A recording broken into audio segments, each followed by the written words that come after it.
West Godavari అమ్మమ్మ వంటల video అండి. ఈరోజు బ్రేక్ఫాస్ట్ పుచ్చకాయ తిన్నానండి. నిన్న సగం బొబ్బాస్కాయ, వేరే బొబ్బాస్కాయ సగం కట్ చేసి ఉంటే అది తిన్నా.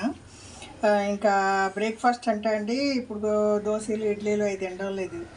ఏదైనా కాయ లేదంటే 4 బాదం పప్పులు జీడిపప్పులు ఊరబెట్టుకుని కొంచెం ఇదండి దాల్చిన చెక్క పౌడర్ అన్నా లేదా ఫ్లాక్స్ అన్నా వాటర్లో వేసుకొని తాగడం. ఇలా చేయడం వల్ల చాలా బెనిఫిట్ ఉందండి. కొంచెం ఒళ్ళు తేలిగ్గా ఉంటుంది, వెయిట్ తగ్గుతుంది. మనకి పొట్ట వచ్చి అనవసరంగా కార్బోహైడ్రేట్లు పేరుకుపోకుండా, వెయిట్ పెరగకుండా కొంచెం మనకే అండి కాన్ఫిడెన్స్ వస్తుంది, ఇది మనం సాధించాం అనేసి. అసలు స్ట్రాబెర్రీ నేను ఎప్పుడు కొనండి, చాలా కాస్ట్. ఒక్కొక్కసారి మా మనవరాలు కళ్ళకి రోడ్లో వస్తే కొంటాను, 100 రూపాయలు అలా వస్తూ ఉంటాయి, 90 రూపాయలని. ఊరికే మొన్న పార్క్ దగ్గర చాలా ఎక్కువ ఎక్సర్సైజ్ చేసే మిషన్లు చాలా ఉన్నాయండి, మోకాలు నొప్పులు గట్టికి. సరే తెలిసిన ఆవిడ రోజు వెళ్తున్నాను రారాది మీరు కూడా ఉంది. సరే అనేసి వెళ్తే వచ్చినప్పుడు ఒక బాక్స్ 40 రూపాయలు అన్నారండి, 3 కొంటే 100 రూపాయలు అన్నారండి. సరే ఏదో 20 రూపాయలు ఆదా అనేసి 3 బాక్సులు కొన్నా. ఇగో ఇంకా నిన్న ఒక కాసిన తిన్నా, ఇవాళ కొంచెం తిన్నా. కాస్ట్లీ అని ఏం కాదండి, మోకాలు నొప్పికి మంచి మందు అంటండి.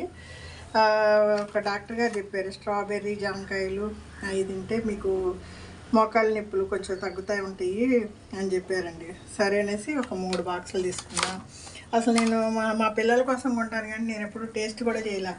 సరే ఏదో పుల్లగా ఒకలాగా ఉందండి, చింతపండులాగా ఉంది, టమాటాలాగా ఉంది, ఏదో కాస్త తిన్నా. ఈరోజు అంటే మొన్న ఆంధ్ర వెళ్ళాం కానండి, ఉరుకుల పరుగులు పొద్దుట దీనికి వెళ్ళామండి, వందే భారత్కి వెళ్ళాం. వెళ్ళేసి అదే చెప్తానండి, వీడియోలో కూడా చెప్పాను. ఊరందరికీ జోస్ని చెప్పే బల్లి అంట కుర్తిలో పడి తెచ్చిందంటండి. ఇద్దరు పడి నిద్రపోయాం. 4:38 నిమిషాలు అయిపోయింది. నాకు మెలికొచ్చి చూస్తే ఏమండి మనం ట్రైన్కి వెళ్ళాలి కదా అంటే, మా వారు ఏంటి నువ్వు అలారం పెట్టలేదంటే, నువ్వు పెట్టలేదు, ఇద్దరం అండి పోటీ చేసుకుని పరుగులు తీసి ఏదో 4 చెంబులు నీళ్ళు పోసుకునండి.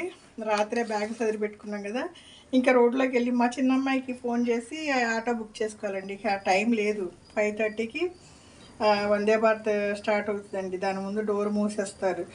ఇక పోయింది టికెట్, రిటర్న్ టికెట్లు కూడా ఉన్నాయి నెక్స్ట్ డే, అన్నీ పోయినాయి అనుకుని. ముఖ్యమైన పెళ్ళి అండి, మా మరిది గారి అబ్బాయి పెళ్ళి. మానేస్తే పోతే పోయింది అంటాక లేదు కదండి, ఇంట్లో వాళ్ళ పెళ్ళికి ఎగ్గొడితే బాగోదు. ఇంకా తిట్టుకుంటా అండి, మా వారిని అమ్మాయి తీసుకుంటా కసురుకుంటా ఏం చేశారు, ఇక ఆటోకి టైం లేదని 2 వీలర్ తీశారు. 11 నిమిషాల్లో సెంట్రల్ స్టేషన్కి వెళ్ళిపోయామండి. మాకు కొంచెం ఒక దూరంగానే ఉంటుందండి. 2 వీలర్లోనే వెళ్ళిపోయాం, లగేజ్ ఎక్కువ లేదు కదా. 2 వీలర్లో వెళ్ళిపోయి అక్కడ పార్కింగ్ చేసేసి బండి ఇంకా నడిసామండి. పరుగులు తీసుకెళ్ళి ప్లాట్ఫామ్ మీద వెళ్తే అక్కడ టైం చూస్తే 5 గంటల 11 నిమిషాలు. అంటే 11 నిమిషాల్లో మేము సెంట్రల్కి వెళ్ళిపోయాం, బండి పార్క్ చేసి. ఇంకా ప్లాట్ఫామ్ మీద నడవాలండి. వేరే విషయం అయితే మీకు ఎస్కలేటర్లు అవి ఉంటాయి, చెన్నైలో అట్లా ఉండవు, ఓపెన్గా ఉంటుంది. ఒక అరగంట వరకు నడవాల్సి వస్తుంది, ఒక్కొక్క ట్రైన్కి చాలా దూరం నడవాలి. మా ప్లాట్ఫారం చూసి అలాగే వందే భారత్ ట్రైన్ దగ్గరికి వెళ్ళేవరకు గుండెలండి మాకు తెలియకుండా ఫాస్ట్గా కొట్టుకున్నాయి. సరే బతుకు జీవుడాని ముందు ఎక్కపోయాం అనుకోండి, డోర్ మూసేస్తారు, తర్వాత ఇక మన టికెట్ పోయిందాగి. సరే ముందు ఏదో కంపార్ట్మెంట్లో ఎక్కేసి ట్రైన్ లోపల నడిచి మా సీట్ ఎక్కడుందో, మా కంపార్ట్మెంట్ ఎక్కడుందో చూసుకుని కూర్చున్నామండి. అబ్బా అనిపించింది. ఏదో బిస్కెట్ టీ ఇచ్చా అన్నీ నేను ఇన్స్టాగ్రామ్లో దీంట్లో యూట్యూబ్లో కూడా వేసా. 2 ఇడ్లీ ఒక వడ ఇచ్చారండి. తర్వాత ఏదో బర్ఫీ అనేసి ఏదో కూల్ డ్రింక్ ఏమో ఇచ్చారండి. తర్వాత అక్కడ మా అన్నయ్య గారు అబ్బాయి ఇప్పుడు రెడీగా ఉంటాడు మా కోసం. మేము వస్తున్నామని తెలిస్తే కారు పెట్టుకుని నుంచి ఉంటాడు. ఇంకా అలా వెళ్ళి అక్కడ మా మామయ్య గారు మనవరాలది పెళ్లి కుదిరిని చేశారు చూసి అక్కడ నుంచి కళ్ళేపల్లి చాలా దూరం, 4 గంటల ప్రయాణం విజయవాడ నుంచి. మా అన్నయ్య గారు అబ్బాయి తీసుకెళ్ళి పెళ్లి చూపించి మళ్ళీ విజయవాడ వచ్చి మళ్ళీ పొద్దున్నే పినాకిని పట్టుకునండి చెన్నై చేరేసరికి మా ప్రాణం అలసిపోయింది. ఏమీ షాపింగ్ చేయలేదండి. మాతో వచ్చిన వాళ్ళు కొంతమంది అక్కడ 2 రోజులు ఉండి వచ్చారు. దోసకాయలు, ఊర్లో దొరికే చిక్కుడుకాయలు అవన్నీ పట్టుకొచ్చుకున్నారు. మేము తీసుకురాలేదు కదా, మాకు కాసిన ఇచ్చారు మా వారి ఫ్రెండ్స్ వాళ్ళు. సరే అండి, వాళ్ళు తెచ్చినప్పుడల్లా ఇస్తూ ఉంటారు. సరే అని వాళ్ళు ఏం చేశారండి, ఒక దోసకాయ, 4 టమాటాలు, ఒక ఉల్లిపాయ, పచ్చిమిరపకాయలు, ఉప్పు కారం నూనె అన్నీ వేసి కలబెట్టేసానండి. కలిపెట్టేసేసి లో ఫ్లేమ్లో పెట్టాను. ఇదిగో గుజ్జుగా ఉడుకుతుంది. దోసకాయ కూర నేను మా వారికి ఇష్టం, ఈ ఎండు చేపలు ఎండు రొయ్యలు వేస్తే కూడా బాగుంటుందండి. నేను తిన్నాను, ఇంకా ఇద్దరికి ఎందుకనేసి ఏం వేయలేదు. లేకపోతే ఎండు చేపలు అవి కూడా వేయించి వేసుకుంటే బాగుంటాయండి. మటన్ వేసుకుంటారు, రొయ్యలు ఎండు రొయ్యలు పచ్చి రొయ్యలు వేసుకుంటారు. నేను ఇంకా దీంట్లో కొంచెం నీళ్ళు వేస్తే బాగుంటుందండి. బంగాళదుంప కూడా వేసుకోవచ్చు.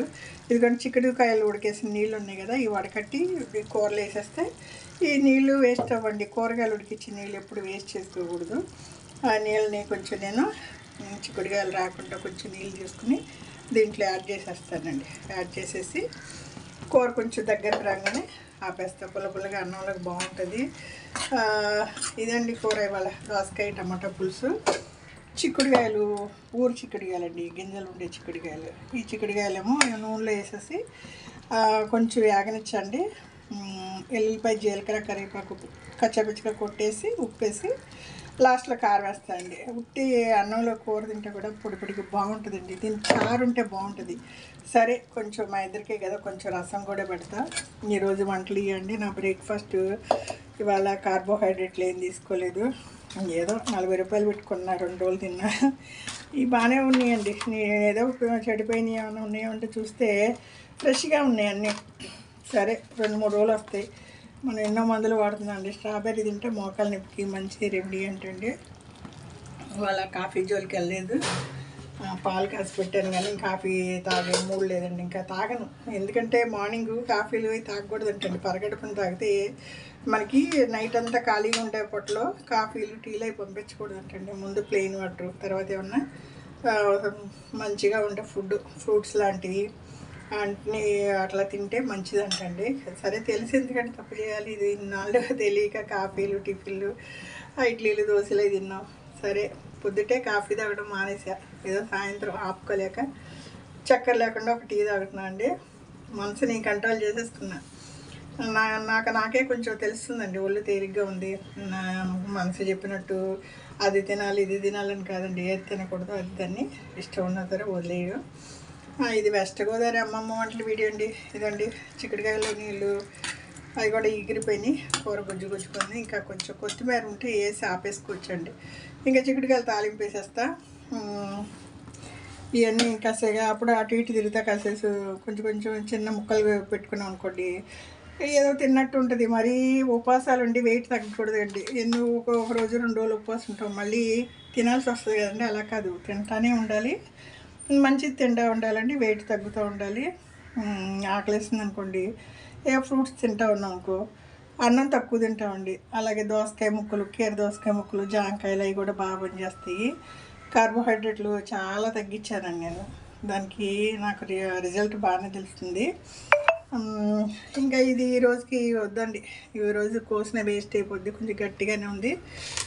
రేపు 2 రోజులకి 3 రోజులకి పనికి వస్తుందండి. ఈరోజు దీన్ని అవజేసేద్దాం. ఇది వెస్ట్ గోదావరి అమ్మమ్మ వంటల వీడియో అండి. దోసకాయ పులుసు ఉండేసా, ఇంకా రసం పెట్టేసి చిక్కుడుకాయలు వేయించేస్తా, అన్నం కడిగి పెట్టేసా.